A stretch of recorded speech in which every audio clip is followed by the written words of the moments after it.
İlk ne zaman sahneye çıktın mesela? Kaç yaşlarındaydın? Tam 18 yaşında Ankara'da Tunus Caddesi'nde bir kafede gitarla mikrofonsuz.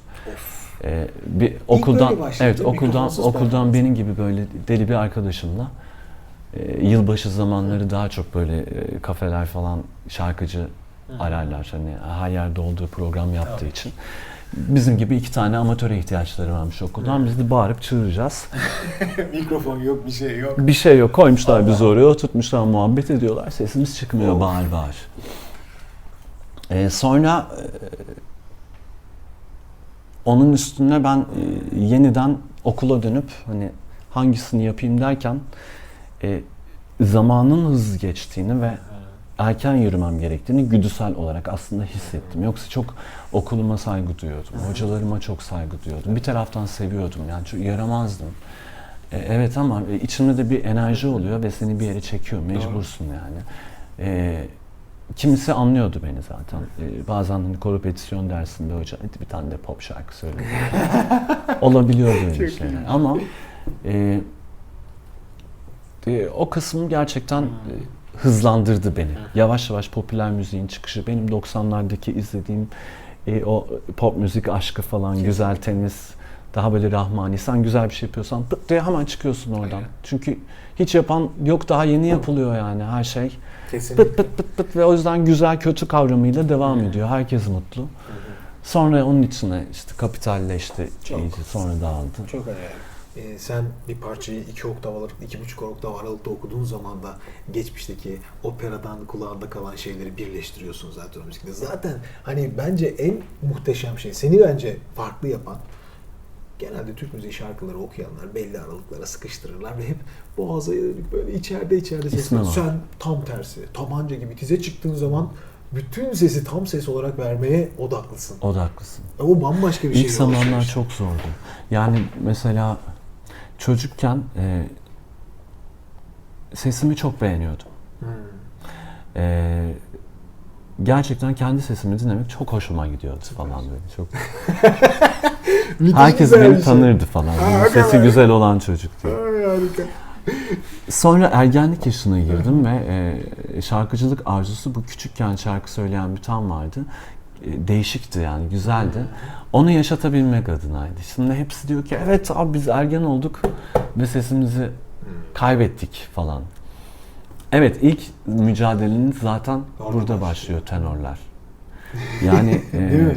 Sesin değişmesiyle başlıyor. Kendinizi tanıyamıyorsun sen. Hem aynada tanıyamıyorsunuz hem de tam fiziksel olarak değişiklik döneminde, hem de ses gidiyor bir anda. Başka bir yerden gelmeye başlıyor böyle adam. Onu, ikisine harmanlamak gerekiyor. Orada da aslında ses tellerin de senin kollarını, bacakların gibi yine gırtlak yapında bir şekilde değişiyor ki sen de ona, o eğime, yeni eğime uyum sağlaman lazım. Ben olsam çocuğumu ağzına bir tane mandalina sokup hep öyle kalsın diye uğraşıp bir delilik yapabilirdim ya. Şaka tabii, yapmayayım. Yapan olur şimdi ondan sonra. Bana soran var çünkü hocam çocukları nasıl eğiteceğiz diye. Mesela öyle bir tekniğimiz var zaten. O olmadan hani senin de illa bildiğin bir şey var. Ya da bir diyafram diye bir şey var. O yoksa hiçbir şey yok. Yani o diyafram nasıl gelişir? Ben çalışmadım ama sonra öğrendim. Hani öğrendikten sonra çalışmadım. Gerektiği zaman çalışıp hallediyorum. Bana bakmayın ama hep çalışmak lazım o diyaframa. Deli gibi çalışmak lazım. Yani çok basit şeyler. Yani gerçekten yapmak istiyorsanız yapmanız gereken onlar. Hani bırakacaksın YouTube izlenmesini, bırakacaksın. İşte onu kurtarırız. Sesime ototon yaparlar. Neler. Hani onları bir geçipsen gerçekten işini yaptığın zaman anlayacaksın ama onu anlatacak birileri lazım. Senin programın çok iyi anlatıyor. Ve gerçekten de yorumunu da net yaptığın zaman insanlara mesaj samimi bir şekilde gidiyor yani. Ses genişliği. Bakıyor musun? Hani Empes'te şunu. Çünkü konuşurken bariton gibi konuşuyorsun. Şarkı söylerken büyük bir aralık var. tam olarak neydi, nasıl kontrol ettiğinde neler çıkıyor?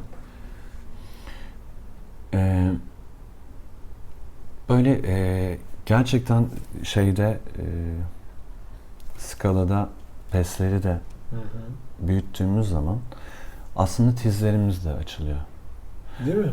E, Klasiktir bu işte. evet, En güzel mutlaka tiz ki. çıkarma tekniği iyi pes çalışmaktan. Kesinlikle. geçen mantığı. Yani bence benim bir öğrencim olsa ona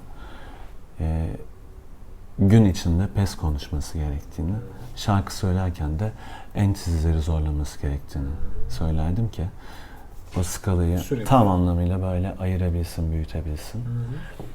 O eğer tizde kalırsa gırtlak yapısı tize göre biraz daha lirik tenor Şekilleniyor. olarak şekilleniyor. Evet. Peslerde Ama bir Placido Domingo olamıyorsun mesela. Ya da bir O Pavarotti olamıyorsun. Kim vardı? Carreras oluyorsun belki biraz. Doğru. Ama tabii herkesin tercih ettiği o dediğin skalanın genişliği zaten. Evet. O kesinlikle öyle gelişiyor. Tizimi geliştireyim derse bir tenor, kesinlikle lirik tenor olur, pesleri iyice kapanacaktır. Evet. Pesini geliştirirse tizlerinin kendi kendine oktav böyle Büyütmeye başlıyor. büyüdüğünü hissedecek aslında. Yine teknikle bir de okulda artık bırakıp bu İtalyan aslında simitçinin bile sokakta Yaptığı. aynen simidi diye gezdiği tekniği bize Aynen. oturtmaya çalışmayı bırakıp da daha bizim gırtlağımıza yakın bir şan tekniği, şarkı söyleme tekniği oturtulsa daha ortodomsu Evet. ve batımsı mixin olabileceği. Çünkü insanları çok opera adapte ediyorlar. Çok Evet. bir şey. Tamam abi opera güzel bir teknik. Elbette. Süper ama şarkı sadece öyle söylenmek zorunda da değil. Bir adam hem opera da söyleyebilir, pop da söyleyebilir, arabesk de söyler. Kesinlikle haklısın. Hepsi yapılabilir. Bu senin dediğin benimki sadece şuursuzluk. İşte bir tarz seçmemek. Yok ben hepsini yaparım kısmı. Ama bu benim ergenlikten olan çok övdüm ya sesim çok güzeldi diye. Ergenlikten sonra değişirken ve özellikle sahnede verdiğim şarkıcı mücadelesi beni dinleyenlerin çektiği bir çile var.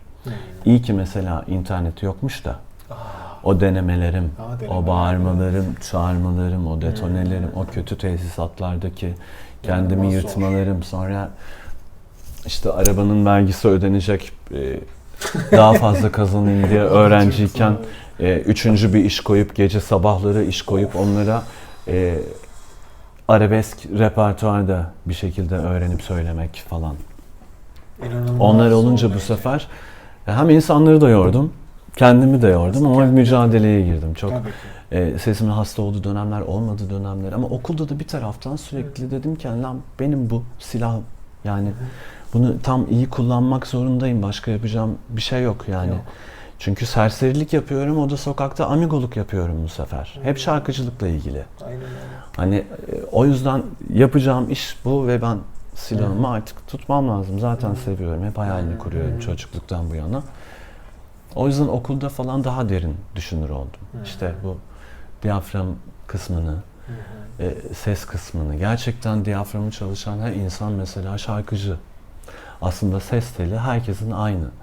Yani kadavra üstünde bile gördük zamanında okulda da. Böyle kendi kendime tezahür yaptım.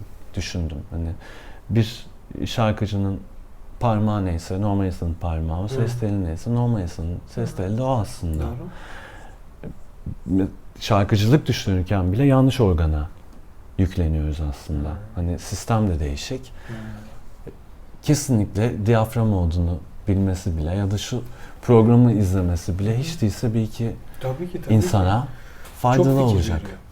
Önce bu beynin de çalışması gerekiyor işte. Yani bununla ilgili bir şeyler hayal etmek, Tabii, bir merak şeyler etmek, düşünmek, merak bir şeyleri etmek. yapmak için uğraşmak aslında. Ama senin algını karıştıracaklar yani. Sana yine tabii ki kendi ki. yollarını Neler göstermeye Herkes çalışacaklar. istemiyor. Senin algın yine karışacak.